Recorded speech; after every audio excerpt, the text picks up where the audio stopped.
Start recording. And, Okay, Mr. and Dan you can see Richardson. the one that's just my PowerPoint as well, not notes or anything, right? Yes, it's perfect. All righty. I'll let you discuss the Slough revitalization project. Yeah, thank you. So, like Sam said, I'm going to kind of do an update on the Tongue River Slough project for the revitalization of the old slough there. So just to start to introduce myself, I'm Dan Richardson with KLJ Engineering. I'm a engineer and floodplain manager out of our Helena office, where I specialize in hydraulic modeling and design and transportation types of projects. So I've been working with KLJ for the last 11 years or so, and really been working with Miles City on some of their floodplain projects since I started there. So again, I'm going to be visiting about the Tongue River Slough project, which was funded based on a scope that was determined during a stormwater drainage master plan that we developed a few years ago. Let's see. Oh, if I can get to my next slide here. There it goes. So just to start off, just going to give a little bit of background about the project and then kind of go into where we're at here today. So for reference, that Tongue River levee in red on the screen I've got there, that's the one that was just being talked about. And it may not be the exact extents or anything like that of where the Yellowstone and the Tongue River levee connect. So this is kind of more of a general sense of where they are. The blue one's the Yellowstone levee, and then the yellow in the middle, that's the interior drainage, and that's the old Tongue River Slough that captures all that internal drainage or runoff that occurs and flows into on the dry side of the levees here.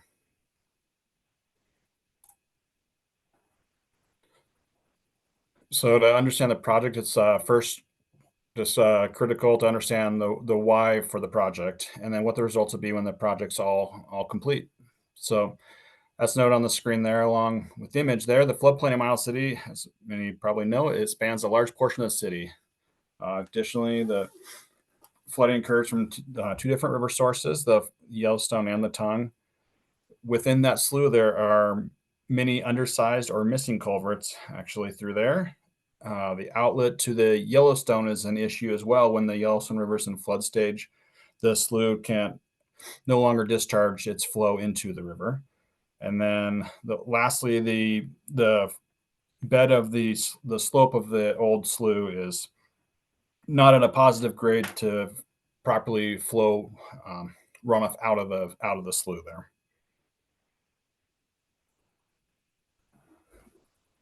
So that's the why. So the results of this, first and foremost, it's to aid in the safety of the residents. So, and additionally, it's going to provide for protection of the structures and the properties, build a more resilient community, and ultimately aid in the accreditation of the levee systems as the internal drainage is required to be addressed. So that NFIP regulation I have on the bottom there, that is, I'm not going to read the whole thing, but that's kind of stating that in order to have an accredited levee, you have to address the internal drainage there, and that's ultimately what this project is addressing. So to start out, this is just a clip shot from the master plan. This is when we first went and identified with the city the different projects to address the interior drainage. It was originally broken up into 3 separate projects, and that was due to funding reasons to properly fund the projects. Fortunate enough that we were able to get some grants, and all 3 projects were able to be worked on simultaneously. So the 3 projects, which is essentially a single project at this point, was a storage pond at the northeast of the slough for storage, with the lift station there. The second project would replace the culverts at the different road crossings to adequately pass the storm events, and so it would size them properly in any of those undersized culverts. And then the last is to regrade the bottom of the slough to have the proper drainage, as we spoke about a minute ago. So when developing projects like this, in particular, when we're developing stormwater master plans, we looked at what are the primary objectives? Again, project. So the primary objective is to provide safety for the residents, reduce flood risk due to the internal drainage, improve the slough drainage, provide additional storage capacity, and then to provide stormwater pumping capabilities at the end there for when that the slough can't discharge to the Yellowstone River. So this slide's going into details a little bit, but I'm going to keep it pretty high level really for this one. The picture on the left there, that's essentially just capturing what a map showing where all the, like when it rains, where the water comes from. So it's encompassing the whole basin there, showing where when it rains, this is all the flow that'll ultimately make it to that slough there. The one on the right is showing kind of highlighting where the slough is. And so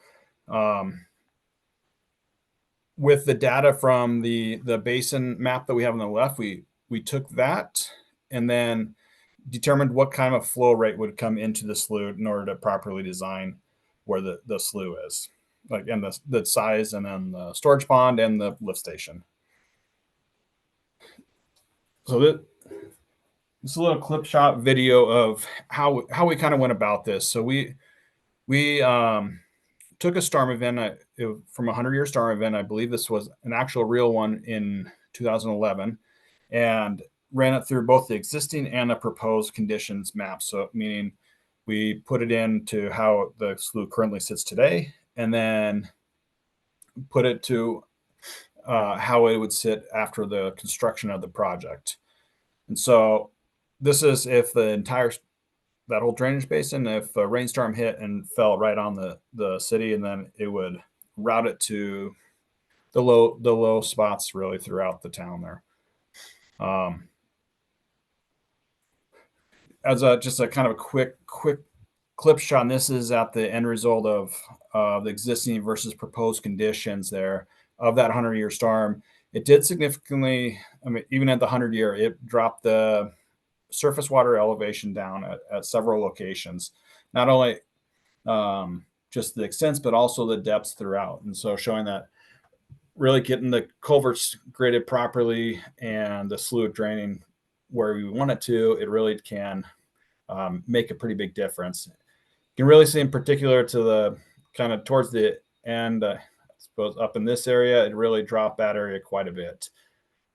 Whereas directed some of the flows over to the storage pond over on the northeast corner there.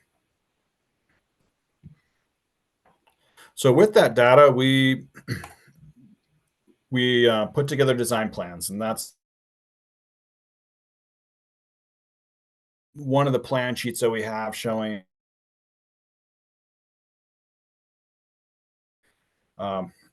the black line at the bottom is the proposed grade. And so it appears that we're cutting here, but in reality, there's not a lot of cut. It's more, that might not be the exact bottom of where the existing slough is, where that profile was taken.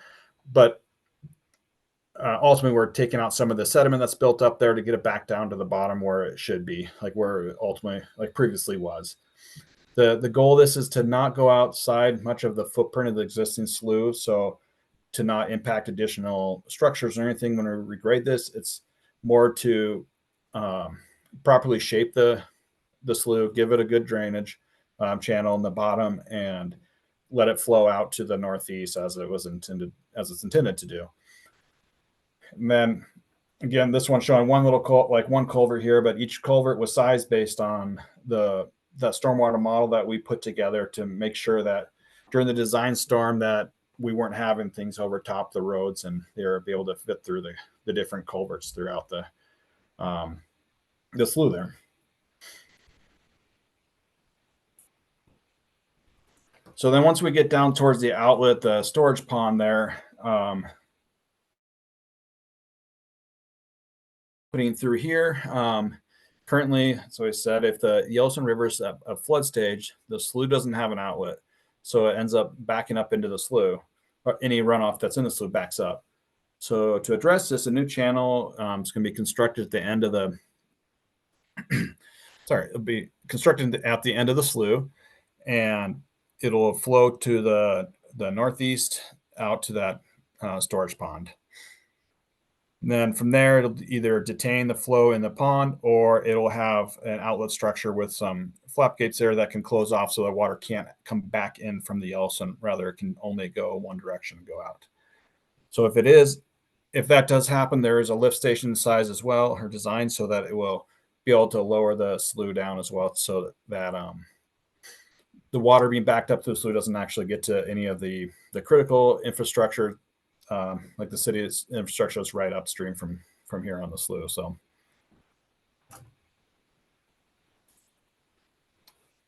So where we're at kind of right now, for schedule, the design, we had a design that was complete and turned in last year that we had a review, kind of went over a few comments. And so currently we're doing some revisions to some of the final construction documents, and then really working through permitting right now. Even today we had a meeting with the Corps about the wetlands and some of the impacts, how different things will be impacted through there. So once all the permits are in hand, that's when we can get our final stamped bid documents put together and put out for construction. It is anticipated fall of 24, 25, kind of when the construction will be, like bidding and construction. And so as long as we can get all the permits, that's the schedule that we're shooting for right now. So the last slide I have just as an update, but just further reasons, there's a few pictures throughout town to show why these floodplain improvements projects are needed to occur, just to help anything like this happen from again. So, and with that, Sam, I guess I'd open up to if anyone has any questions. I'm happy to entertain and see if I can provide an answer. All right. Anyone have any I have a questions? question. Go ahead. I noticed you mentioned, this is Jim Gookin with KLJ here in Miles City. I just wanted to ask about the wetlands and the permits. Do we have any on the slough? And if we do, do we have to put them back in there, or can we do in kind somewhere else to match the acreage? Yeah, that's a good question. That's actually what we're working through with the Corps right now. Yes, there are wetlands. And in fact, I think one of those pictures I did show, I didn't point it out, but this one, the purple here, that is an existing wetland boundary. And so there are wetlands all through there that have been created from either backwater or whatever, however they've been created over time. So as far as having to put them back, we are working through that with the Corps now to determine how that will play out. But ultimately, the channel bottom is not a super steep bottom. The water will flow out, but it will flow slow. And so hopefully they're going to create new wetland type of things through that area, so we don't have to buy credits or anything like that, like you were saying. But that's where we're at right now as far as determining the wetland boundary and impacts. That's kind of what we're working through right now. Okay, thank you. Yep.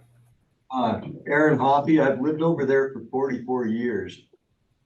And we own the property along the slough.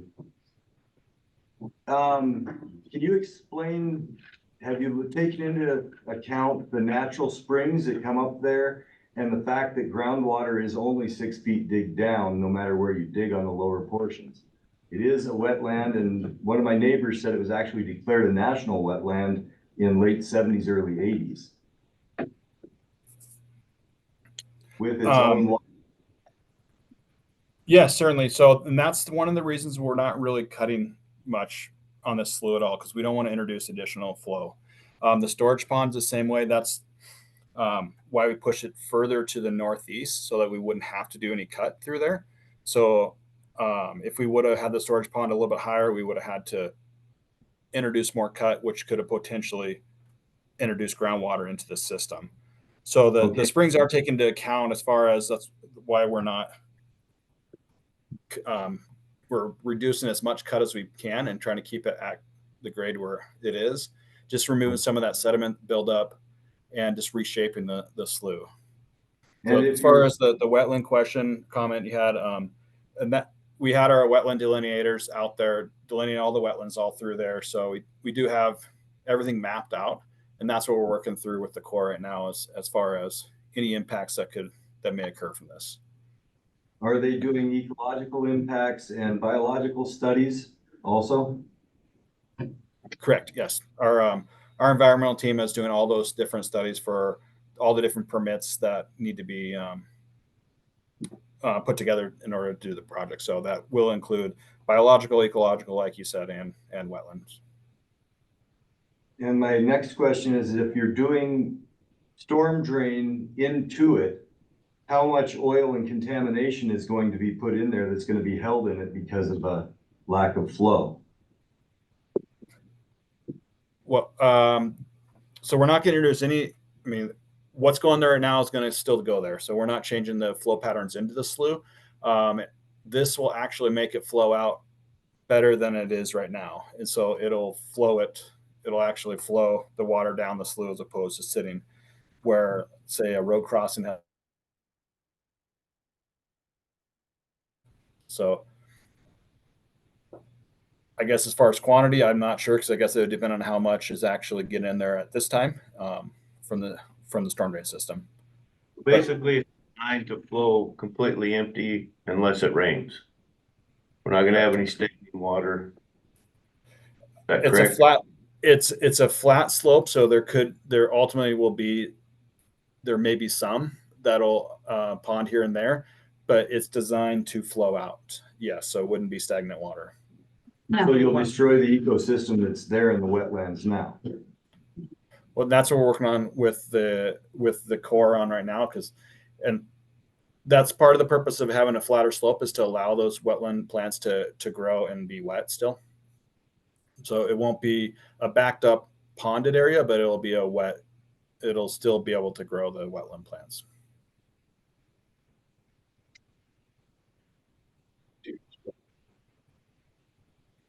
Well, we just let the water stay there and. Mosquito, yeah, exactly. Moves now. No, it actually doesn't. And all we're trying to do is get it back to what it was before. Throughout the years, sedimentation has happened there. The flow that goes in there is still the flow that goes in there. Nothing new is gonna be introduced into it because our storm sewers are still the same that they were before. So, yes, Yeah, this is Gary Cridlin again. What is the elevation change from top to bottom of the Tongue River Slough? How many feet is that? Well, I'd have to open up the design plan, so I don't have that on top of my head. It is not a lot of drop, as I saw. I think it's a pretty consistent slope through there, and I believe we got the slope written on that thing. I think it was a 0.1% or 0.06, and I think it's to 0.1. So it's a pretty flat slope, really, for that whole slough. So it doesn't go up a lot. Part of it, if we didn't want to go any deeper, for one, couldn't discharge back into the Yellowstone, and so we were really the top and the bottom elevations were set, and so it's really the middle as we kind of work through the whole system to make it flow. I apologize. I can get that to Sam. I just don't know that on top of my head. Okay, yeah, it's not much that are taken out of it. It's really not. It's a very small amount. Basically, what we're doing is it out, so we got flow when we. Basically removing the cattails, right? But the groundwater that's there will still come up.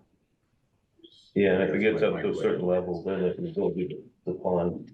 Mhm. The But it'll go to retaining the pond pond, and so pump that down. where it's always been part of the river behind my house is gonna be dry. Well, I don't know about that. I can't say for sure, but If it's going to a sediment pond, which is gonna get rid of all the natural wildlife that's there that uses that and is sustained by it. where do you live, on the beginning end of it?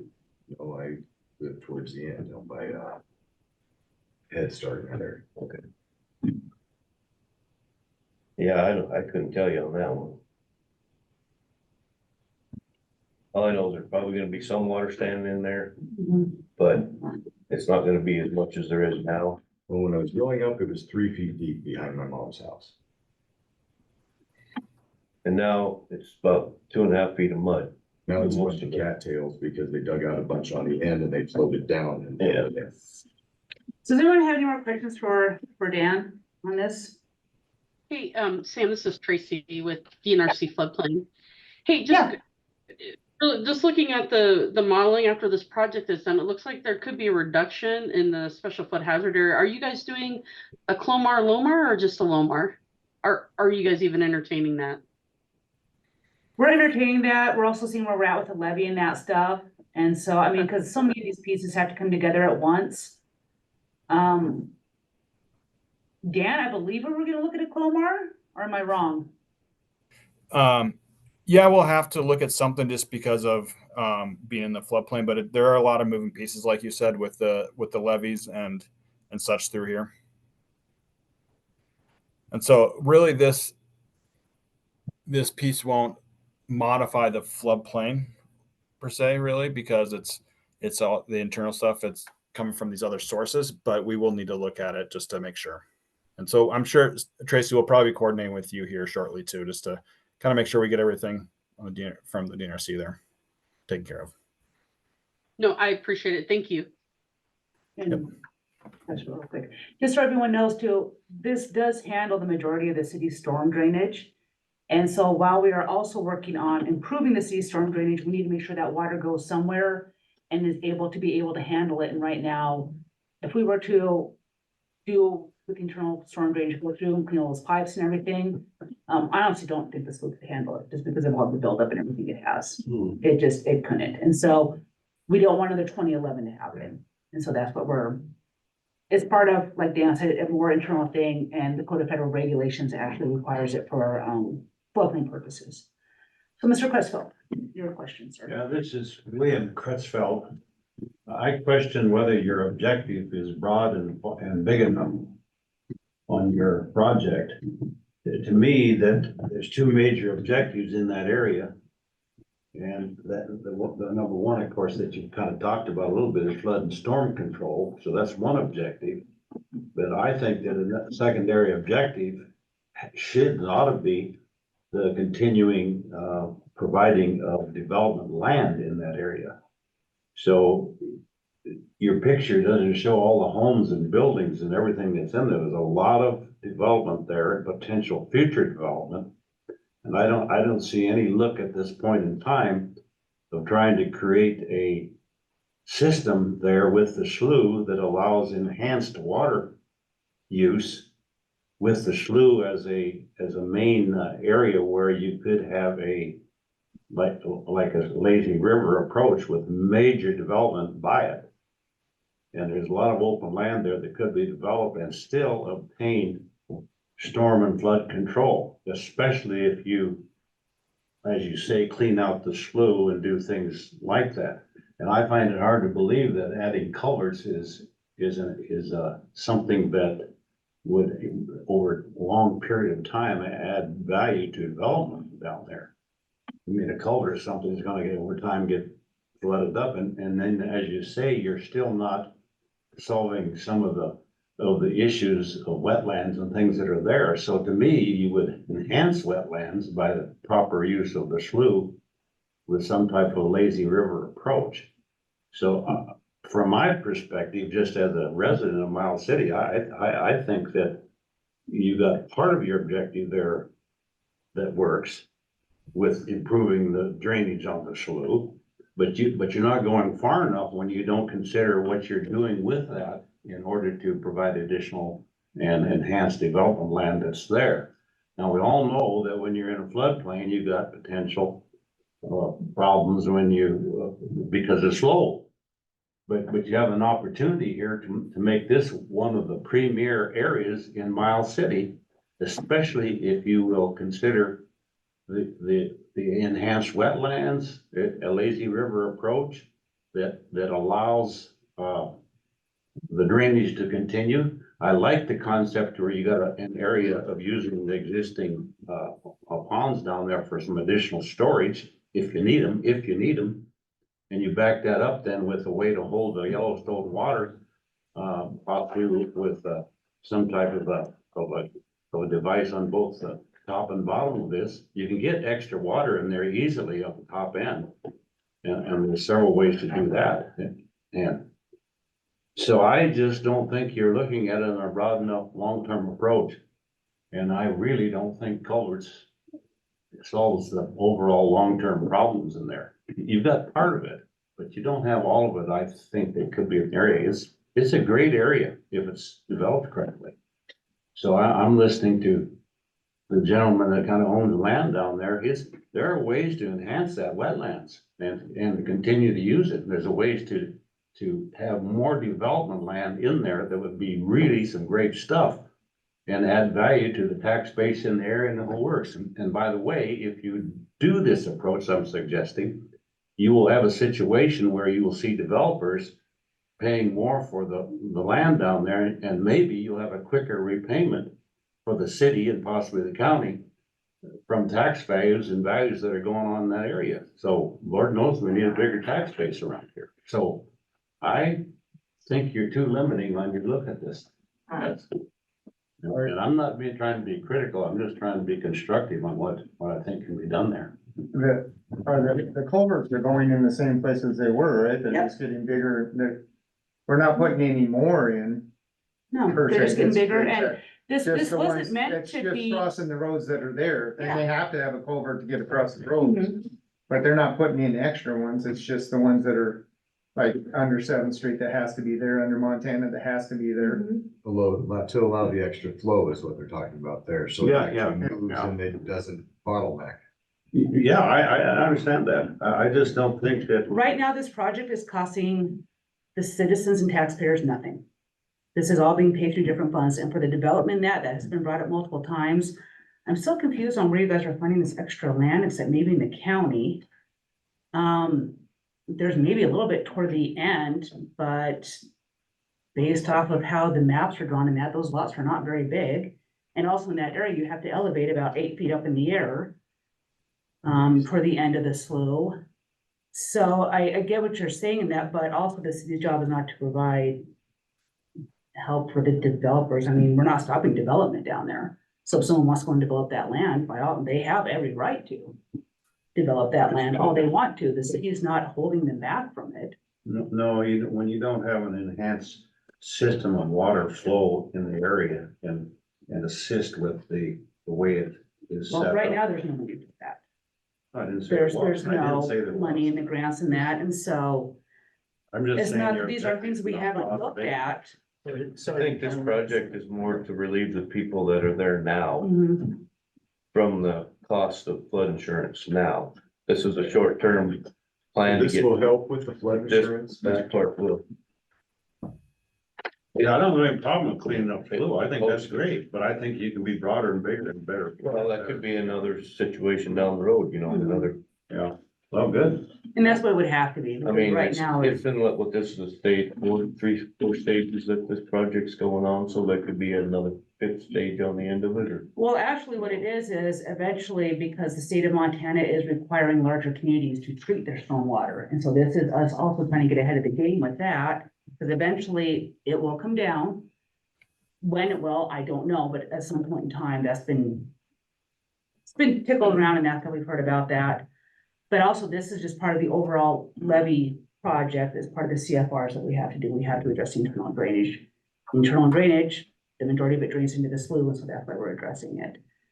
Flood insurance, I wouldn't go with that, that's for the Yeah, I levy. can't see it doing. But it does need to get done, because if you do all that work for the levy, now you've just created a hole to hold your water.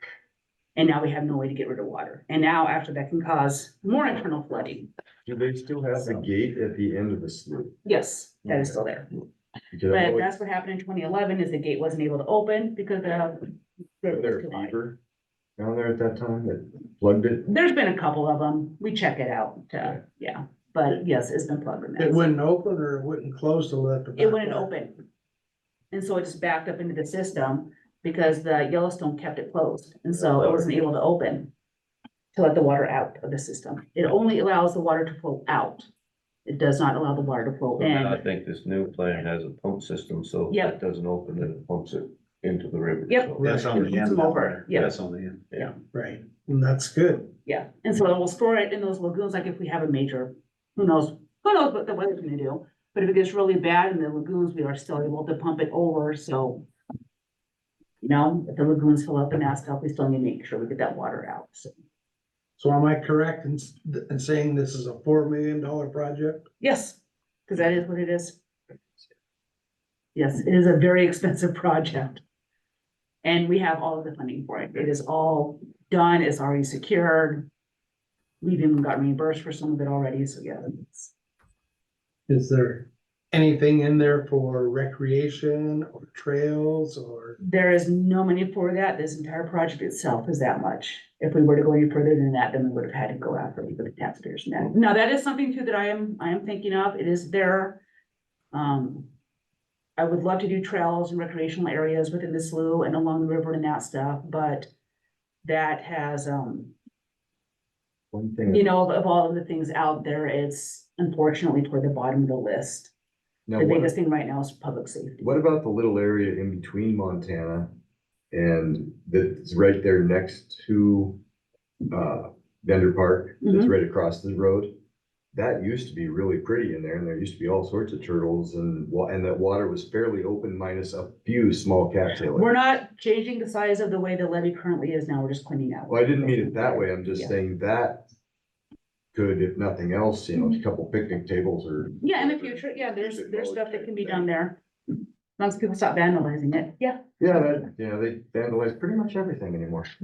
Mr. Jansen, did you have a question? Yeah, just in relation to the trails discussion is typically these types of projects, you know, can't really be developed on once they're done, but they do create a lot of opportunity for green space to kind of filter in after the fact. But I kind of am understand the sentiment to be kind of, let's get it fixed, then we'll find out what the green space available looks like, and then plan trails and things along those lines to support certain efforts beyond that. But right now I get that the current efforts just to get this levy done so we can be safe and also save some insurance. Yes. Yep. You would be. So that's good because you might have follow-up stuff that can be done. Oh, yes, absolutely, yes, that's definitely. Anybody else have any questions? So Sam, with all the pieces that you said have to kind of come together, this slough thing, at what year was it kind of required or suggested or to get going on? What, do you remember? Dan, do you remember when we did that feasibility study?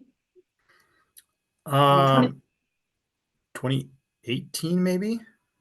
Does that sound Was it? right? That could Maybe be it's- it. 2019, some right around. Yeah, because Right that's around when there. we started hearing a little bit of rumblings about the larger cities having to start to treat their stormwater. Yeah, that's what- where some of the MS4s were being implemented on some of the larger cities. We have to start with the big stuff and work backwards is what we're doing for the internal drainage within the city. When is this starting? The cleaning of the slough? 24, 25? They were talking about putting bids out in the fall. Yeah. Okay. Yeah. So 25 will probably start doing, we have to have the money spent by, isn't it 26, Dan? By 2026, because it's ARPA money. So the project has to be done by then. And all of the money has to be spent by then, or else we lose it. So this one has definitely a time frame on it that has to be met. That is correct, Sam. There's a sunset on it, and so we have to make sure we get it all under construction and constructed. Are they gonna put a start date as soon as they let it, to get it going this fall, maybe? Dan? You have a If we start date? can, if we can get a contractor to start this fall, again, like I was saying, it's really relying on some of the permitting that we're waiting on right now. We get that covered, is there? We just have to wait for all the permitting agencies and to approve it. Start a certain date? I don't have a Maybe- certain date, no. Oh, Yeah, and if no. fall's nice, then we should be able to get them to, tell them to start if they wanna bid the project, to go ahead and start it as quick as they can. Is Yep, there and question on this? Yeah, and how many days they got scheduled for this project? I have to look back at our contract. We did go through and just kind of estimate what we thought. And so what we'll do is we'll come up with a amount of construction days just to hold the contractor accountable, make sure it gets done and doesn't just sit there. And so, like Sam said, there is a sunset on this one, so they can't just diddle daddle around. They have to get after it and start moving some dirt. So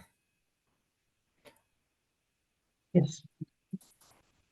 Rick, you were resident council person for the city. Do you have a high and a low of the days for this project? I mean, you should have, I would think you have some kind of an idea. I do. For- It's in the contract documents. I don't have them open right now, and I just can't remember exactly what it is. But it'll be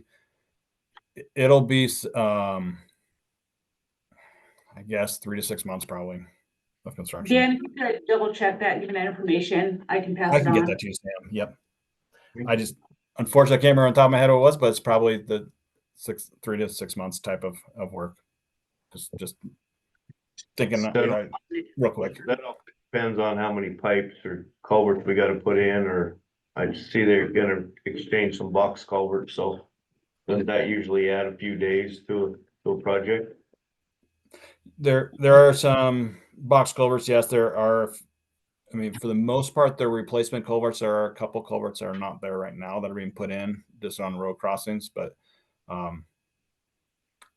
yeah, it'll be an earthwork moving thing, and there's definitely better times of the year to be doing work like this, just because as someone in the room mentioned, there's a lot of mud down in there, and so doing it during the rainy season is not the best time to be in there mucking this out. So Yeah, there are. Of the box culverts. I couldn't hear. I didn't get that. What was that? What are the width and the height of some of the box culverts? Oh, well, they vary. So I guess at the top of the slough, they're around a 2-foot diameter pipe, and once you get down towards the bottom where more drainage is getting into it, I think they're around a 4-foot, I believe, is what I believe. So they gradually increase as you go down the slough.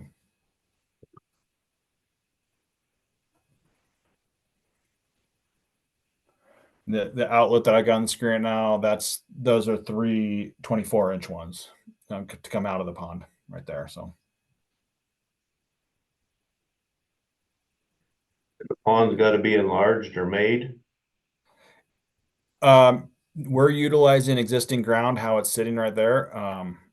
Like I was saying, we don't want to dig down. The reason those are 24-inch pipes and not bigger is because of the height of the road there, and so we couldn't go too much bigger with having adequate cover over these pipes, so we're not doing any damage to them. So there may be a little bit as far as like berming type goes, but in general, we're not looking to dig it down because we don't want to introduce additional groundwater that's in the area. As was noted, it is a shallow groundwater through there.